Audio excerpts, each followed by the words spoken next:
JJ the CPA here. Hope you're doing well. So here's a summary of the Employee Retention Tax Credit for 2021. You could just take a screenshot of this and follow it.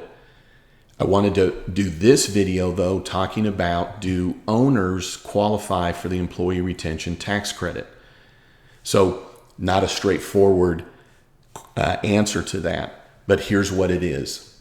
For the self-employed, those that file Schedule C and Schedule F on their net income, their self-employed income, that does not qualify, specifically stated by the IRS. Now, if you're self-employed filing a Schedule C or a Schedule F and you pay employees wages, not 1099, that's not wages. If you're paying wages, the Employee Retention Tax Credit is available on those wages if you qualify. But then for owners of a C Corp, an S Corp, and then you have partnerships. Well, partnerships, you can't pay wages to partners, so you're out. You cannot pay wages to partners by law. So partnerships are out. For C Corp, S Corp, if you are more than a 50% owner, you don't qualify, your spouse doesn't qualify, none of your family qualifies. Family attributes apply, meaning related parties, you got to add up all of their ownership percentage to see if you're more than 50%.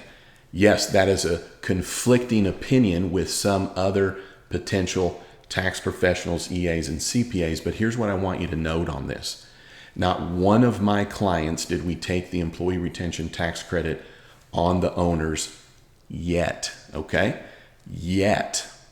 What we've done is, if the client qualified, we've taken the Employee Retention Tax Credit on the applicable qualifying wages. But with owners, if the IRS will finally clarify this, which I think they will, we can always go back and amend the payroll reports to then get the credit on the owners. That would be a better way to go versus getting the credit and then having to reverse it and pay it back with penalties and interest, which could be a high percentage depending on how the IRS would view how you went about taking that credit. So it could be, 5 to 10 to 15, 25% credit, depending if there's underpayment, penalties, et cetera, et cetera. So play it conservative. Now, for the CPAs and EAs and tax professionals that do believe you can take it on the owners, or if you have someone that's telling you that you can take it on the owners, what I would say is this: there's nothing that you can find on point to say that you can. The only argument that there is, well, there's nowhere that it says you can't. There's nowhere that you can find and point to say, yes, you can.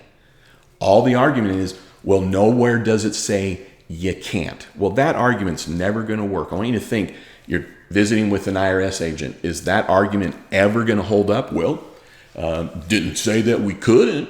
I don't see anywhere that says we can't do that. And here's the proof in the pudding. And I've got a video in my playlist that talks specifically about owners and spouses and are they included. And it's a very long research. And what I indicate is, you're right. There's nowhere you're going to find that says you can't do it. I agree with that. But that's not an argument to make to then take advantage of this tax credit, especially how big the tax credit can be. The thing to note is, it's an employee retention tax credit. Owners that are 50% or more, over 50%, pay themselves whatever they want at any given time. If I own a business and I own more than 50%, am I going to fire myself? How's that even possible? I can give myself a raise. I could pay myself less. It's an employee retention tax credit. So let's just start with the name. The next, though, is that when you read the law, like read it, okay, not trying to be insulting, but actually read it as it's written, it indicates that for corporate taxpayers, right? So that doesn't mean the individual. That means for corporations, S Corps and C Corps, it says a related party to the C, the related party to the S, the related party to that corporate taxpayer is a more than 50% owner. And related parties are not able to be included. Now, the law specifically and the IRS specifically states brothers, sisters, cousins, stepbrothers and stepsisters, and it says even ancestors. It uses the words ancestors. And then it says, and then for more than 50% owners, you don't qualify. Seems pretty clear to me. Now, I do research the minutia of that law. So check out that video. And I'm telling you again, you're right. Nowhere does it say you can't. But that is not an argument, in my opinion, you should be making to then take this tax credit, especially when you have at least 2 years to go back.